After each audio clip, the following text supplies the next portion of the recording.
자, 오늘 로마서 강의 13번째 시간입니다. 오늘은 로마서 7장 1절부터 12절까지 말씀 가지고 옛 남편과 새 남편이라는 제목으로 말씀을 나누겠습니다. 지난주에는 뭐로 했었죠? 우리는 죄에 대하여 죽고 하나님께 대하여 산 사람이라고 했어요. 우리는 죄의 지배를 받지 않고 누구의 지배를 받는다고 그랬어요? 이제는 은혜의 지배를 받는다고 그랬어요. 은혜의 지배. 여러분, 그런데 우리가 은혜의 지배를 받고 있습니까? 한번 우리 지난주 말씀이죠. 로마서 6장 14절 말씀 같이 읽겠습니다. 시작. 죄가 너희를 주장하지 못하리니 이는 너희가 법 아래에 있지 아니하고 은혜 아래에 있음이라. 이게 지난주 설교의 주 내용이었어요. 우리는 이제는 죄 아래에 있는 것이 아니라 하나님의 은혜 아래에 있다는 거예요. 여러분, 그리스도인은 은혜 아래에 있기 때문에 또 은혜의 지배를 받고 살고 있다는 거예요. 그런데 실상은 어떤가? 우리의 삶의 실제 모습은 어떤가? 우리가 신앙생활을 하면서 처음에는 예수 믿고 그 기쁨과 감격으로 은혜 때문에, 하나님이 주신 은혜 때문에 너무나 기뻐하고 너무나 감사하며 이러한 삶을 살아가다가 신앙생활이 조금 오래되면서 어떠한 모습으로 보통 다는 아니에요. 많은 사람들이 어떻게 되냐면 그 구원의 기쁨이 사라지고 감격이 없어지고 자유가 없는 그러한 삶을 사는 거예요. 마치 교회에 묶여있는 삶. 하나님의 말씀에 뭐랄까요? 하나님의 말씀을 안 지키면 죽을 것 같은 막 이러한 그런 노예의 삶. 내가 지키지 말라는 얘기가 아니에요. 자유가 없는 삶을 살게 된다는 거예요. 왜 그럴까요? 교회를 섬기면서도 이것이 기쁨으로 감사함으로 섬기는 것이 아니라 해야 되니까 의무감에서 이렇게 섬기는 경우가 많아진다는 거예요. 왜 그럴까요? 그 이유가 무엇일까요? 그것은 한마디로 율법으로 사는 것이 아니라 은혜로 살아야 하는데 아직도 여전히 매사에 율법 아래 매여서 살기 때문에 그렇다는 거예요. 우리가 하나님의 말씀을 율법으로 받는 경우가 굉장히 많아요. 사도 바울도 이러한 고민을 하였던 사람으로서 이러한 문제를 본문을 통하여 명쾌하게 오늘 해결해주고 있습니다. 특별히 바울은 이 문제를 설명하기 위해서 결혼관계를 예로 들어요. 그래서 남편과 아내가 만나서 결혼한 그 결혼관계에 대해서 예를 들면서 이 율법과의 관계, 율법과 우리와의 관계가 어떤가에 대해서 설명해주고 있는 거예요. 그래서 오늘 제목을 옛 남편과 새 남편이라고 정했습니다. 오늘 첫 번째, 오늘 말씀을 통해서 우리에게 주시는 것은 율법 아래에서는 죄에서 자유로울 수 없다는 거예요. 율법 아래에서는 죄에서 자유로울 수 없다.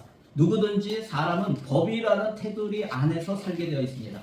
여러분, 법이 없는 데가 어디 있어요? 국가에는 뭐가 있어요? 국가법이 있죠. 헌법이 있고 민법이 있고 상법이 있고 형법이 있고, 그렇죠? 도로교통법이 있고 이러한 사회법이 있는 거예요. 학교에는 뭐가 있어요? 여러분, 학교에 가면 학교에도 법이 있어요. 교칙이라고 하는 법이 있어요. 그래서 아무나 그 수업 시간에 땡땡이라고 하면 안 되네. 오해깅 하거나 뭐 이러면 안 되는 거잖아요. 그죠? 그 교칙을 어기는 거죠. 학교에서 싸우면 안 되죠. 그런 거죠. 또 회사에도 회사에 법칙이 있어요. 다 회사 규율이 있어요. 교회에도 교회법이 있습니다. 여러분, 이와 같은 법을 어기면 거기에 대한 벌을 받는 것은 당연한 거예요. 이러한 법을 우리는 충실히 지켜나가야 하는 것이죠. 그거 맞죠? 그런데 우리들은 여러 가지 법을 솔선수범해서 지켜야 하지만, 우리가 먼저 그런 것들을 잘 지켜야 하지만, 여기서는 세상의 법을 말하고 있는 것이 아니라 뭘 얘기해요? 하나님의 법, 특별히 율법을 말하고 있기 때문에 율법과의 관계를 우리가 생각해 봤으면 좋겠어요. 율법과 우리의 관계. 우리가 율법 아래에 있다는 말이 무슨 뜻인가? 그것은요, 우리가 죄를 지었다는 말을 하고 있는 거예요. 우리가 율법 아래에 있다 하는 것은, 우리 지난주에 율법 아래에 있다고 그랬잖아요. 우리는 율법 아래에 있는 것이 아니라 이제는 은혜 아래에 있다고 해요. 율법의 지배를 받는 것이 아니라 은혜의 지배를 받아요. 율법 아래에 있다는 것은 우리가 죄를 지었다는 의미예요. 왜 그래요? 죄를 지은 사람에게만 법이 적용되기 때문에 그래요. 여러분, 그래서 법의 의미가 뭐예요? 죄를 지은 사람에게 의미가 있는 게 법이잖아요. 여러분, 법을 잘하는 사람이 누구일까요? 법을 잘하는 사람. 물론 법을 공부한 사람이 잘하죠. 변호사, 검사, 판사, 이런 사람은 법을 잘 알아요. 그런데 그렇게 법을 전문적으로 공부하지 않은 일반인 가운데 법을 잘하는 사람이 누구일까요? 법을 집행하는 사람이 아닌 일반인 가운데 법을 잘 아는 사람이 누구냐면 법을 어기는 사람이에요. 법을 잘 어기는 사람. 여러분 전과자들을 보면은 전과자가 나와서 또 어떤 범죄를 할 때 이 범죄를 해서 잡히면은 내가 몇 년을 더 살 것이다 라는 것을 알아요. 또 잡혔을 때 어떻게 하면 어떻게 얘기하고 어떻게 행동하면 형을 줄일 수 있는가는 보통 처음 범죄한 사람보다 많이 범죄한 사람이 더 잘 알아요. 네. 여러분 그런데 불법을 저지르지 않는 사람들은 이게 법에 어긋나는가 안 어긋나는가 이것도 모르고요. 또 사회에 무슨 법이 있는가 이것도 사실은 몰라요. 여러분 제가 요즘은 굉장히 많이 덜해요. 뭐 하긴 뭐 올해 또 한 번 온 것 같아요. 뭐가 왔냐면 이렇게 발신자가 없는 편지가 와요. 여러분 받아보셨어요? 정확하게 어디에서 발신했다라고 하는 발신자가 없는 편지가 가끔 와요. 그게 뭐냐면 뜯어보면은 그게 스피드 티켓이에요. 여기 그거 모르시네.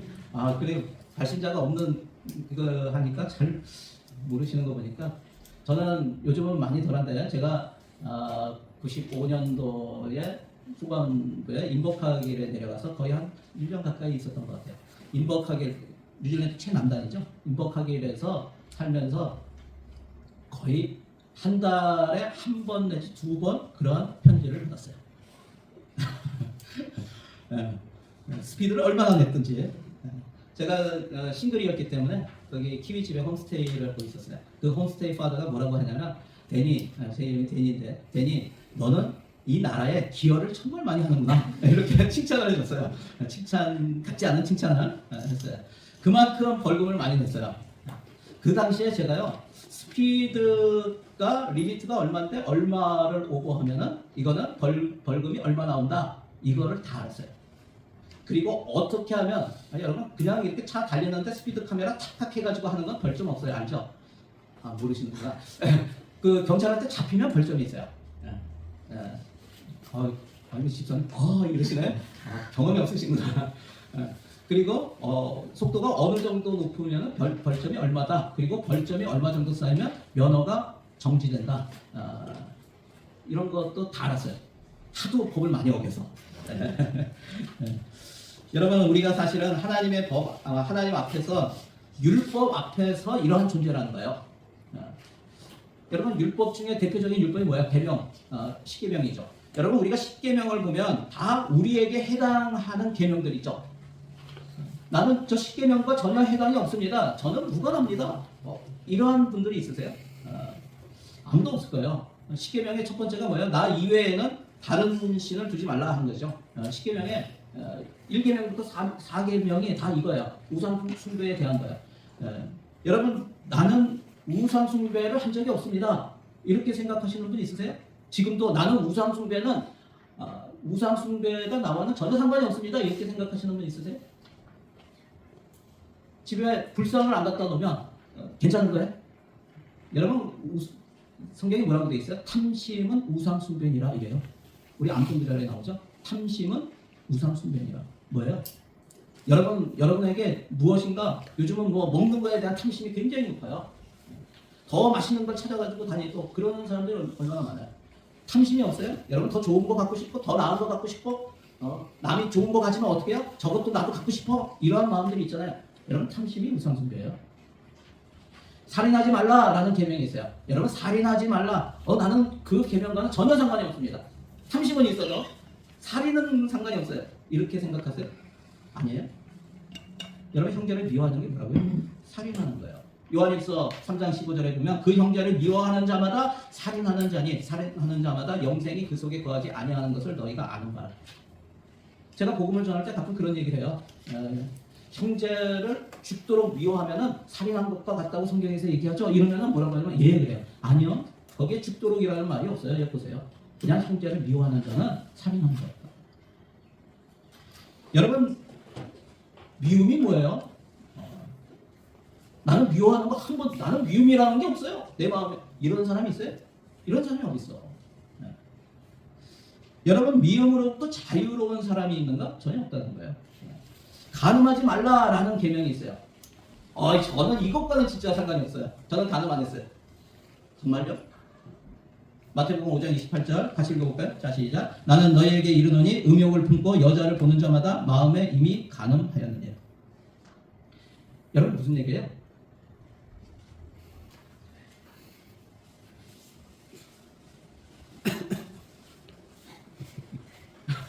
죄송해요. 네. 나는 너희에게 뭐야? 예수님이 말씀하신 거예요. 음욕을 품고 여자를 보는 자마다 마음이 뭐야? 여러분 우리가 겉으로 간음을 하고 이렇게 남을 성추행하거나 성폭행하거나 이게 아니고 아니면 또는 간통을 하거나 이런 거 말고요. 다른 사람, 다른 남자를 보거나 다른 여자를 보면은 마음에 어떤 조금 음흉한 그런 마음이 들면은 여러분 그런 마음이 안 드는 사람이 있어요? 성욕이 없는 사람이 있어요? 예쁜 아가씨나 또는 멋진 그런 아이돌이나 이렇게 보면은 와, 저 사람과 사귀고 싶다, 뭐 저 별 이상한 생각도 하고. 여러분 그게 뭐예요? 간음이라고요. 간음은 뭐예요? 간음은 율법에 의하면 돌로 쳐서 죽어야 되는 그러한 죄예요. 살인에 해당하는 죄예요. 여러분 결국 율법에 있는 모든 내용이 다 뭐냐면 지금 현재도 우리에게 다 주어지는 말씀이라는 거예요. 미움이 없다 이런 사람이 없어요. 나는 간음 한 번도 한 적이 없다. 나는 살인한 적이 없다. 아니라고요. 날마다 미움과 분노 속에 우리가 살아가는 모습이 바로 우리 자신의 모습이기 때문에 그래요. 그래서 로마서 3장 10절에서는 뭐라 그래요? 의인은 없나니 한 사람도 없다. 의인은 한 사람도 없다. 왜 이런 말을 해요? 하나님께서는 우리의 마음을 보시기 때문에. 이것이 뭐예요? 율법 아래에 있는 우리의 모습이라고요. 율법 아래에 있는. 결국 우리가 율법 아래서는 죄에서 자유로울 수 없어요. 해방될 수 없어요. 율법 아래에서 우리는 죄에게 억눌려서 죄의 노예로 살 수밖에 없다는 거예요. 지금 사도 바울이 오늘 그것을 얘기하는 거예요. 사도 바울은 율법 아래에서 그 지배를 받고 있는 우리의 모습을 결혼 관계의 비유를 들어서 설명하고 있어요. 어떤 완벽주의적인 굉장히 흠이 없는 그러한 남편이 있었어요. 그 부인은 이 남자를 처음 보고 자신과는 다르게 흠이 없는 그러한 깨끗하고 맑고 완전하고 이러한 모습에 반해서 결혼을 했어요. 그런데 결혼을 했는데 이 남편은 자신의 기준에 조금이라도 어긋나면 가차없이 벌을 가했어요. 남편은 이 높은 기준을 낮출 생각이 없어요. 그리고 남편의 높은 기준을 이 부인은 맞출 수가 없는 거예요. 결국 어떻게 돼요? 날마다 이 남편으로부터 야단을 맞고 또 심지어는 매를 맞고 마치 노예처럼 살아가는 거예요. 처음에는 좋았는데 조금 지나다 보니까 계속 매를 맞고 자기가 학대를 당하는 그런 모습을 보는 거예요. 왜요? 그 기준을 맞출 수가 없기 때문에. 조금이라도 말을 듣지 않으면 그 기준에 맞추지 않으면 갑자기 주먹이 날라오는 거예요. 여러분 이러한 남편과 살 수 있겠어요? 날마다 매맞고 살 수가 없어서 이혼을 요구했어요. 이제는 헤어집시다. 이혼을 요구했지만 남편은 이혼도 허락하지 않았어요. 이런 상태에서 다른 남자를 만나 결혼할 수가 없어요. 그러면 어떻게 된다고요? 결혼하면 남편이 살아있는데 지금 결혼하면 다른 남자 만나서 결혼하면 간음죄가 된다고요. 음녀가 된다고요. 그래서 결국 돌로 쳐서 죽임을 당하게 되는 거예요. 죽어야 되는 거예요. 결국 완벽하고 흠이 없는 이 남편의 요구를 만족할 수가 없어서 어떻게 해요? 계속 죄를 짓고 끊임없이 맞으며 노예처럼 살 수밖에 없다는 거예요. 이게 율법 아래에 있는 거예요. 여러분. 적용해 볼까요? 율법 아래에 있는 자처럼 내가 자유롭지 못하고 억눌려서 의무감으로만 하고 있는 일이 있습니다.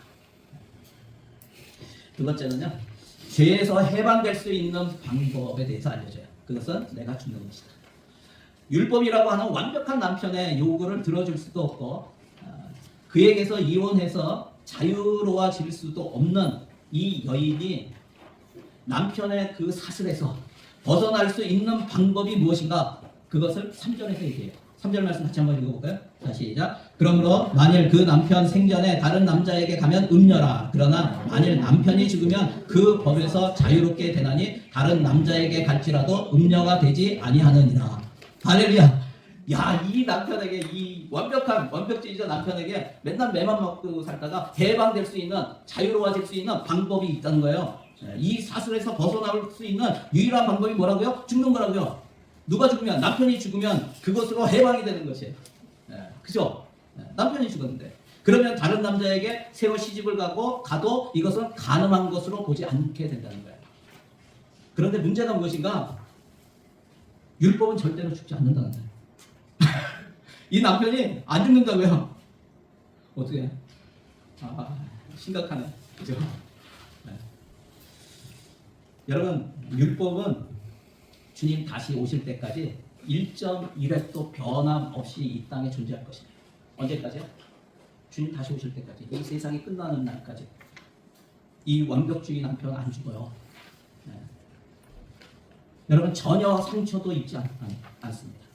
왜 그럴까요? 왜 율법이 죽지 않고 전혀 상처도 받지 않을까요? 그것은 율법은 하나님의 원칙이기 때문에 죽을 수도 없고 바뀔 수도 없는 거야. 율법은 1.1획이라도 변함이 없이 그대로 존재할 것입니다. 그럼 남편인 율법과의 관계가 깨질 수 있는 길은 이제 한 가지밖에 남지 않았습니다. 그게 뭐예요? 남편은 안 죽어요. 내가 죽는 거예요. 내가 죽는 거예요. 여러분, 여기에 기독교 복음의 핵심이 있다는 거예요. 기독교 복음의 핵심이 여기 있어요. 내가 죽는 데서부터 모든 것이 시작됩니다. 여러분, 우리의 새로운 삶은요, 여기서부터 시작되는 거예요. 갈라디아서 2장 20절, 우리 올해 교회 표입니다. 같이 한번 읽을까요? 다시 시작. 내가 그리스도와 함께 십자가에 못 박혔나니 그런즉 이제는 내가 사는 것이 아니요 오직 내 안에 그리스도께서 사시는 것이라. 이제 내가 육체 가운데 사는 것은 나를 사랑하사 나를 위하여 자기 자신을 버리신 하나님의 아들을 믿는 믿음 안에서 사는 것이라. 아멘. 그리스도와 함께 내가 죽었음을 선포하는 것이라. 내가 죽는 거예요. 여러분, 죽어야 자유가 있어요. 그것이 복음이에요. 십자가 없이는 결코 해방의 기쁨을 맛볼 수가 없다는 거예요.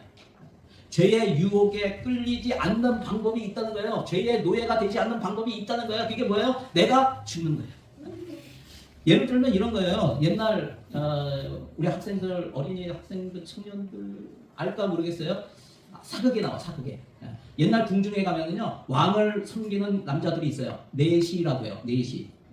내시들을 딱 뽑는데, 내시로 뽑히게 되면 어떻게 되냐면은, 일단 궁에서, 왕이 있는 왕궁에서 살아요. 그런데 왕궁에서 내시로 섬기게 될 때 가장 먼저 하는 게 뭔지 아세요? 그의 남자의 성을 제거해버려요. 거세라고 해요. 거세해버려요. 왜 그러냐면 왕의 주위에 있는 모든 여자는 다 왕의 여자예요. 그렇기 때문에 그 주변에 남자들이 그 여자들에게 유혹이 되거나 끌리지 못해요. 그러면 안 돼요. 그렇기 때문에 남성을 제거해버리는 것이 있는 거예요. 여러분, 죽으면은 그러면 뭐예요? 이제 유혹이 없다는 거예요. 죽으면 유혹이 없다. 마찬가지입니다. 성도들이 악한 마귀로부터 자유로울 수 있는 방법이 무엇인가? 죽음이라는 거예요. 죽음. 악한 마귀가 우리를 돈이나 명예나 권력이나 다른 세상의 것으로 유혹한다 할지라도 우리가 죽었음을 선포해버리면 더 이상 그런 유혹을 걸어올 수가 없다는 거예요. 내가 죽었다 선포하면 힘을 못 써요. 마귀가 힘을 못 써. 여러분, 바울은 이 점을 갈라디아서 5장 24절에서 다시 분명하게 설명해 주고 있어요. 우리 같이 한번 읽겠습니다. 시작. 그리스도 예수의 사람들은 육체와 함께 그 정욕과 탐욕을 십자가에 못 박았느니라. 아멘. 예수의 사람들은 뭐예요? 육체와 함께. 예수님의 육체가 십자가에 달려서 죽으셨잖아요. 그 죽을 때 예수님만 죽는 게 아니에요. 나도 죽는 거예요. 나도 함께 십자가에 달려 죽는 거예요. 여러분, 내가 예수 그리스도를 믿을 때 어떤 일을 하는 거냐면, 나는 죽었습니다. 이제는 예수 그리스도와 함께 십자가에 달려서 죽습니다. 라는 선포가 있어야 되는 거예요. 그리고 예수님과 함께 다시 삽니다. 여러분, 2000년 전에 있었던 예수님의 십자가 사건은 예수님만 달린 게 아니에요. 거기에 나도 함께 달린 거예요. 여러분 영의 세계는 시간과 공간을 초월하는 거예요. 내가 예수님을 구주로 믿게 될 때 나는 2000년 전으로 돌아가서요. 예수님이 십자가에 달릴 때 나도 같이 달리는 거예요. 죽는 거예요. 그래서 예수 믿습니다 하는 것은 뭐예요? 나는 이제 죽었습니다 하는 거예요. 나는 죽었습니다. 예수님과 함께 나는 죽었습니다. 나는 없습니다. 내 안에 사는 것은 예수 그리스도십니다. 이렇게 선포하는 거예요. 여러분 그렇게 선포할 때 우리는 이미 죽은 존재입니다. 선포할 때 마귀는 우리를 건드릴 수가 없다는 거예요. 우리 사랑하는 성도 여러분 기억하시기 바랍니다. 우리가 죄로부터 자유로울 수 있는 방법은 내가 그리스도와 함께 죽는 것이에요. 한번 적용해 보세요. 아직 죽지 않아서 여전히 죄의 유혹에 끌려가고 있는 것이 있습니까? 이게 햇볕 있죠? 조금 옮기세요. 너무 뜨거우니까 이 앞으로 오셔도 됩니다. 딱 한 분만 빛이 있으라 하면서 빛이 거기 모델로 가주세요. 자, 세 번째, 새 남편을 주신 것은 하나님을 위한 열매를 맺기 위함이다. 우리 로마서 7장 4절 오늘 본문 4절입니다. 같이 읽겠습니다.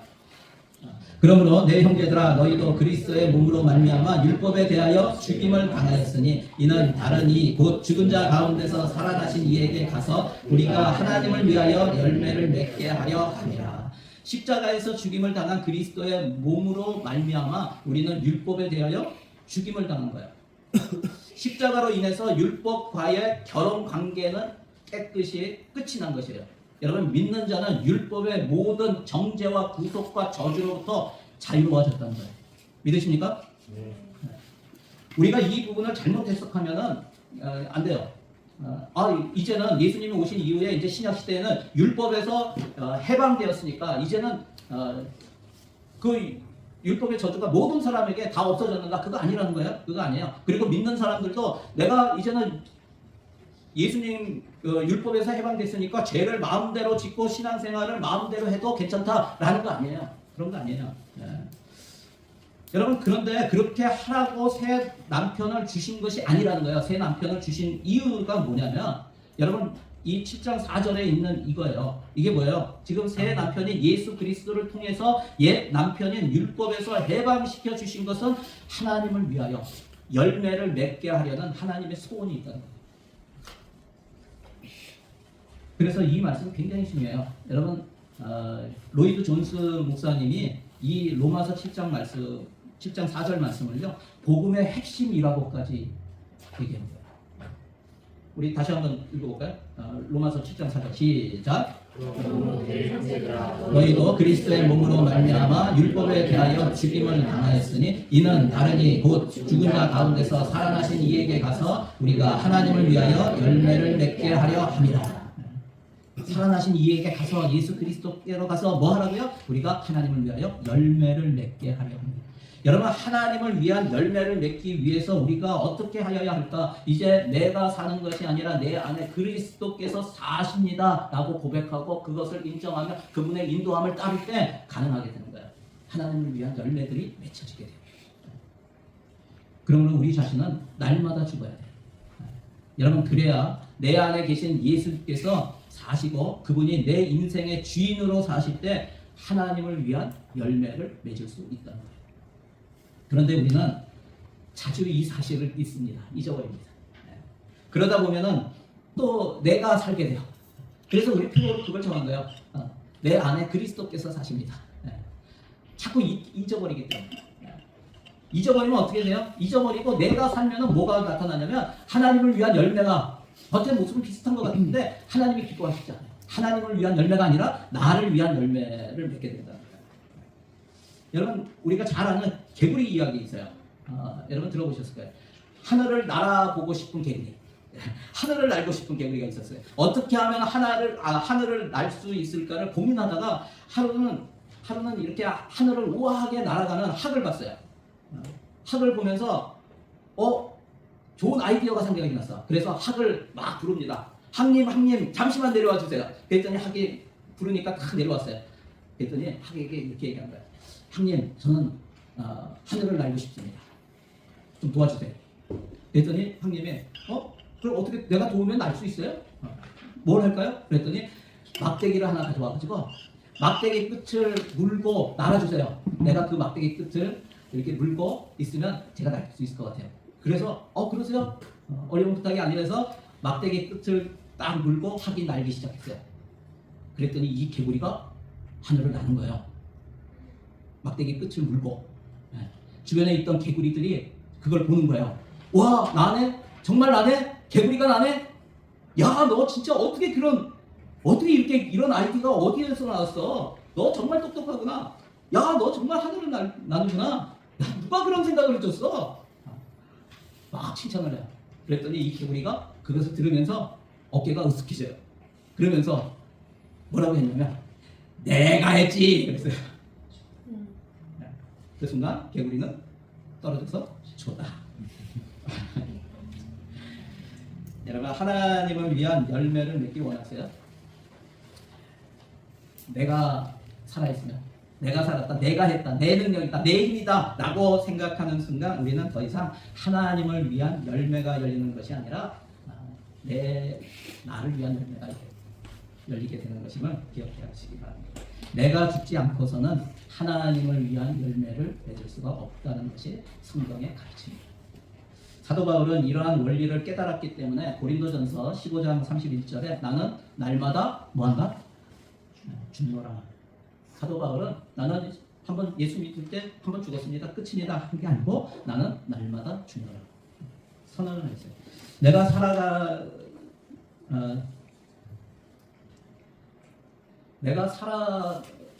내가 살아서는요, 우리는 아무것도 할 수 없다는 거예요. 나는 그리스도와 함께 죽었다라고 선언하면서 살아갈 때 이제는 율법이 아닌 은혜 아래의 삶을 살아가게 되고 새 남편인 예수 그리스도가 우리들을 지배하게 되는 것입니다. 그럴 때 우리들은 은혜 아래 머물면서 하나님을 위한 열매를 맺을 수 있다는 사실을 기억하시기 바랍니다. 말씀을 정리합니다. 우리는 옛 남편 율법 아래에서는 자유가 없었어요. 오직 죄와 죽음만이 우리를 억누르고 있었어요. 그런데 예수 그리스도께서 나를 대신하여 십자가에서 죽으심으로 옛 남편과의 관계를 끊으셨습니다. 우리는 그분을 주인으로 모시고 날마다 나는 죽고 내 안에 그리스도가 사심을 선포할 때 주님께서는 내 삶에서 하나님을 위한 열매를 맺어주십니다. 우리 모든 하늘소망교회 성도들의 삶이 사도 바울처럼 날마다 주 안에서 나는 죽고 새 남편인 그리스도가 사심으로 하나님께 영광을 돌리는 그러한 인생이 다 되시길 주의 이름으로 간절히 축원합니다. 적용해 보세요. 그리스도의 신부로 주님을 위해 하고 싶고 열매 맺고 싶은 소원이 있으십니까? 그것을 위해 무엇을 하고 있으십니까? 오늘 말씀 가지고 함께 기도했으면 좋겠어요. 우리 함께 기도하실 때 혹시 아직까지도 죄에서 자유롭지 못하고 여전히 율법 안에 묶여 있다면 그 마음 가운데 이런 마음이 있을 거예요. 나는 이거 하고 싶은데 왜 못하게? 무슨 얘기예요? 내가 살기 때문에. 오늘 다시 한번 선포하며 나갔으면 좋겠어요. 나는 예수 그리스도의 죽으심과 합해서 연합해서 나도 예수 그리스도와 함께 죽었습니다. 그리고 주님의 부활과 함께 연합해서 나는 다시 살았습니다. 내 안에 이제는 내가 나의 옛사람을 죽고 나의 새사람 예수님과 연합한 그 세 사람이 살고 있습니다.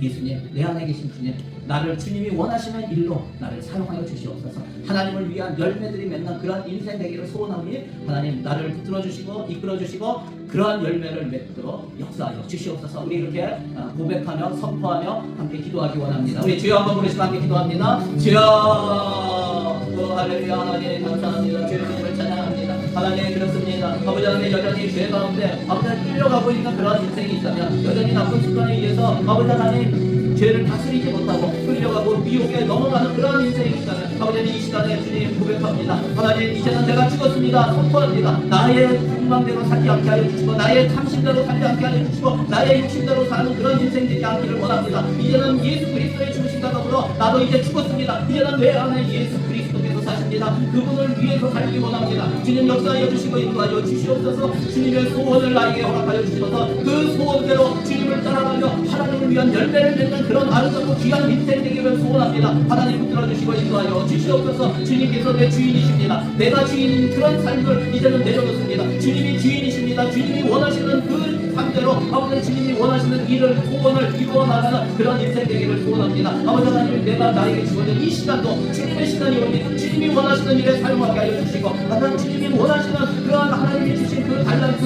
그 재능들을 주님의 뜻을 위해서 그렇게 사용하는 그런 인생 되기를 소원합니다. 그래서 우리의 삶 가운데 하나님 아름답고 풍성한 그런 열매가 있게 하여 주시고, 우리 하늘 소망교회 모든 성도들의 삶이 주님이 주시는 그런 열매 맺는 풍성한 삶, 자유로운 삶, 기쁨과 감사와 감격이 넘치는 그런 삶을 오늘도 살아갈 수 있도록 하나님 역사하여 주시옵소서. 오늘도 선포합니다. 나는 오늘 죽습니다. 오직 예수 그리스도께서 내 안에 살아계십니다. 하나님 역사하시고 이끌어주시고 하나님의 영광이 되는 그러한 삶 되게 도와주시고 인도하여 주시옵소서.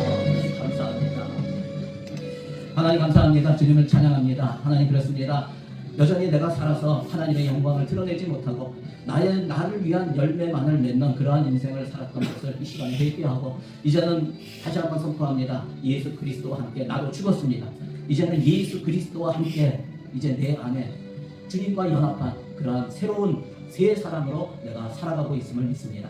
내 안에 계신 주님, 나의 주인이시고 내 인생을 이끄시고 나를 통해서 주님 영광 받아 주시옵소서. 하나님이 기뻐하시는 그러한 열매들을 많이 맺고 하나님 나라와 의를 이루는 그러한 복되고 아름다운 인생이 다 될 수 있도록 하나님께서 축복하여 주시고 인도하여 주시옵소서. 우리 하늘소망교회 모든 성도들의 삶을 통해서 풍성한 열매가 있게 하여 주시고 하나님의 소원을 이루어가는 이 성도들이 다 될 수 있도록 축복하여 주시옵소서. 예수님의 이름으로 기도드립니다. 아멘. 아멘.